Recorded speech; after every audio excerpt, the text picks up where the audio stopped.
जय भीम, नमो बुद्धाय। पिछले वीडियो में हमने देखा किस तरह नारायण चंदावरकर और शिंदे ने मॉन्टेग्यू कमीशन और साउथ बोरो कमेटी के सामने जो मांगे रखी थी कि अस्पृश्यों को अलग प्रतिनिधित्व न देकर उनके हितों की रक्षा उच्च वर्णीय हिंदुओं के हाथों में सौंपी जाए। सोचिए, अगर चंदावरकर और शिंदे की ये मांगे स्वीकार हो जाती तो अस्पृश्यों की क्या हालत होती। भला हो डॉक्टर बाबा साहब अम्बेडकर का, जिन्होंने मॉन्टेग्यू कमीशन और साउथ बोरो कमीशन के सामने अस्पृश्यों की सही मांगे रखी और चंदावरकर और शिंदे की मांगों को खारिज करवाया। 1920 में भारतीय बहिष्कृत परिषद का जो अधिवेशन हुआ था, उसमें दूसरे दिन बाबा साहब अम्बेडकर ने भाषण दिया था।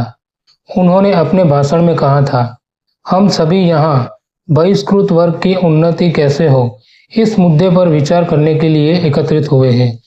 यदि कोई हमारी उन्नति में बाधक बन रहा हो, फिर वो चाहे बहिष्कृत वर्ग का हो या उच्च वर्णीय हिंदू या कोई संस्था हो, अगर वो हमारे हितों के खिलाफ काम कर रही हो या पहले किया हो, तो हमें उसका विरोध करना चाहिए या नहीं। यह सुनते ही सभी प्रतिनिधियों ने एक स्वर में कहा, हमारी प्रगति के रास्ते में आने वाले इंसान या संस्था का विरोध करना चाहिए। क्या यह बात आप सभी को स्वीकार है?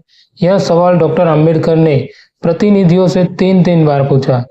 इसके बाद उन्होंने शिवतरकर से टाइम्स अखबार की प्रति मंगवाई और उसमें से डिप्रेस क्लास मिशन संस्था द्वारा सरकार को भेजे गए बयान को पढ़कर सुनाया। उसका ऐसा असर हुआ कि डिप्रेस क्लास मिशन संस्था के सहयोगियों के हौसले पस्त हो गए। बाद में आम राय से प्रस्ताव पारित किया गया। वह प्रस्ताव कुछ इस प्रकार था। बहिष्कृत वर्ग की उन्नति के स्थापित हुए डिप्रेस क्लास मिशन ने बयान दिया था कि संशोधित काउंसिल में बहिष्कृत वर्ग के जो प्रतिनिधि लिए जाने वाले हैं, उन्हें सरकारी नियुक्ति या जाति पर आधारित संस्थाओं से न लिया जाए। उसके बदले उन्हें गैर बहिष्कृतों द्वारा काउंसिल के लिए चुने गए प्रतिनिधियों द्वारा नियुक्त किया जाए। इससे सारा अस्पृश्य वर्ग चिंतित है।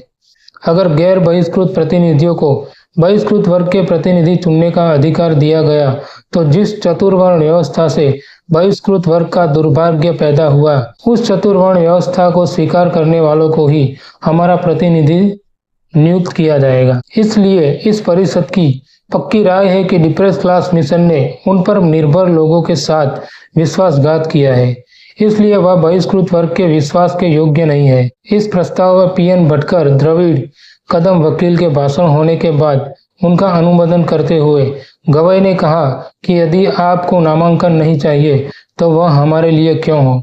मिशन अगर सरकार द्वारा प्रतिनिधियों की नियुक्ति की मांग करता हो तो बेहतर होता, लेकिन उग्र उदारवादियों द्वारा हमारे प्रतिनिधियों की नियुक्ति की मांग क्या हमारे साथ विश्वासघात नहीं है? मिशन ने हमसे पूछे बगैर यह मांग की है, जो घातक है। इस कारण डिप्रेस क्लास मिशन से हमारा विश्वास बिल्कुल खत्म हो गया है। नागपुर यानी इस प्रांत की जनता का सौभाग्य ही कहा जाएगा कि 1920 का भारतीय बहिष्कृत सम्मेलन आयोजित करने का सम्मान यहाँ के अस्पृश्य कार्यकर्ताओं को मिला।